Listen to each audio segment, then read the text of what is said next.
And the reason why they're called sticky ends is because they could potentially stick to any other single-stranded nucleic acid that has the complementary sequence. So if there's a free-floating C and G around, it would be able to stick to this portion of the molecule. And if there's a free-floating G and C around, it should be able to stick to this portion of the molecule. Alright, so again, restriction enzymes, they cut only when they see a specific sequence, and different restriction enzymes will cut different ways. And as an example, we looked at EcoR5 and something called TACA1. So you might be wondering, what use is all of this to molecular biologists? So what are the applications of restriction enzymes? Two big applications of restriction enzymes are in gene cloning. So basically, one way of defining gene cloning is to identify a gene and to make many copies of it.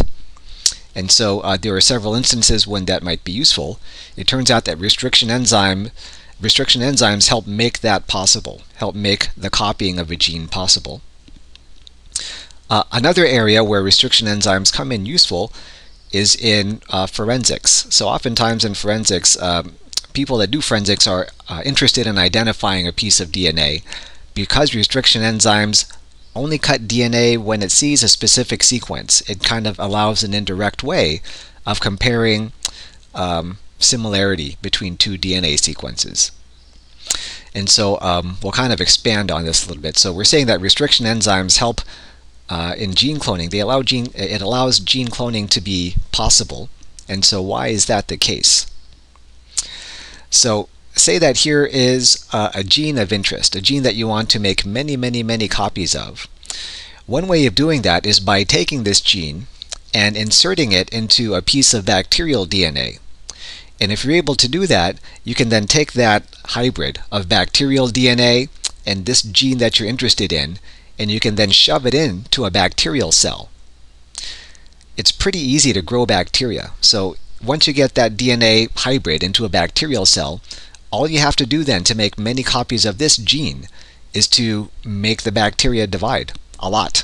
And as the bacteria divides, it's basically making copies of this gene for you. And so instances where someone might be interested in making many copies of a gene, for example, if you're interested in making things that might benefit people therapeutically. So for example, the gene for insulin can be cloned, and after it's cloned, you can make bacteria produce a lot of insulin. That insulin can then be collected and used to treat people with diabetes. So the way that restriction enzymes allow for gene cloning is this. So again, say that here is a gene that you're interested in making many copies of. If you can make it so that, if you can engineer this gene so that it has single-stranded overhangs at either end of it, like you see here, that will make it possible then to do this, to take the bacterial DNA that you want to shove it into, and if you're clever enough to choose a restriction enzyme that will cut that bacterial DNA in half so that it produces single-stranded overhangs that's complementary to the single-stranded overhangs you see on the gene of interest. If you're able to do that, it makes inserting this gene into this bacterial DNA relatively easy, because the complementary sequences would just bind and form hydrogen bonds to one another. So that C should bind with G, G should bind with C. Same thing here, C should bind with G, G should bind with the C. And after that, those hydrogen bonds occur, basically you have now one continuous piece of DNA. You have a gene of interest that's been inserted into a bacterial DNA. This whole thing can then be shoved into a bacterial cell. And if it divides, it'll make many copies of this gene of interest for you. Right.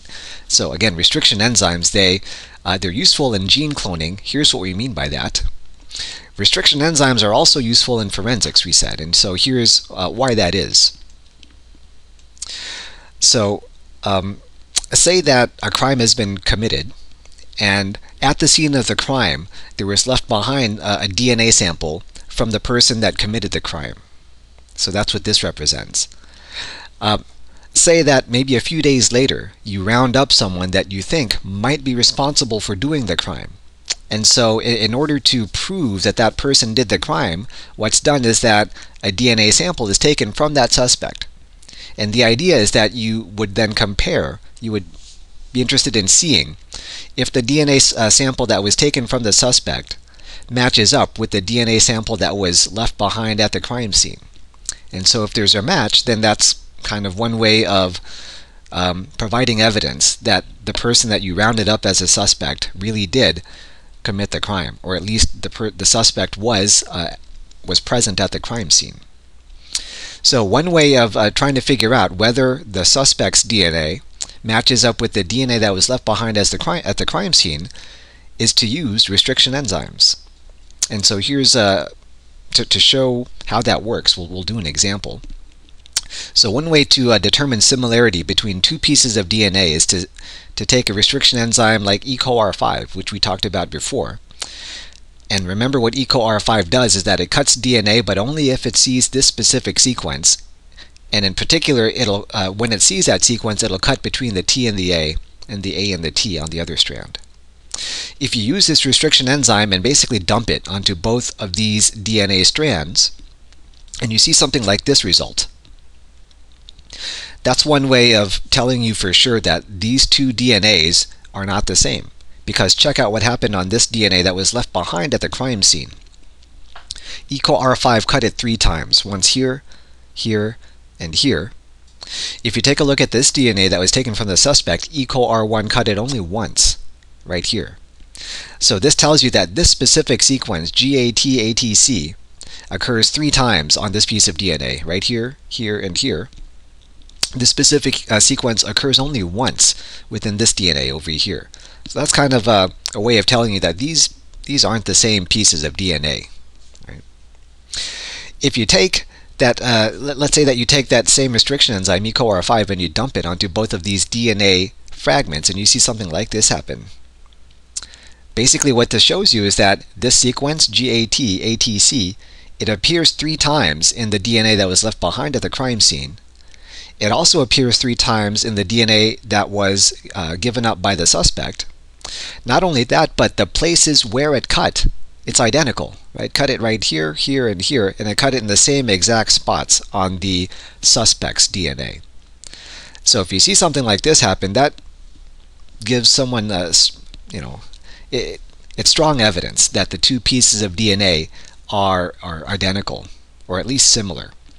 You don't know for sure if the sequences in this region right here is similar to this, right? Because you're not directly seeing the sequences, but you know for sure that this specific sequence occurs in the same exact spot on both of these DNAs, which is kind of a way of, again, indirectly saying that the two pieces of DNA they're at least similar and perhaps identical.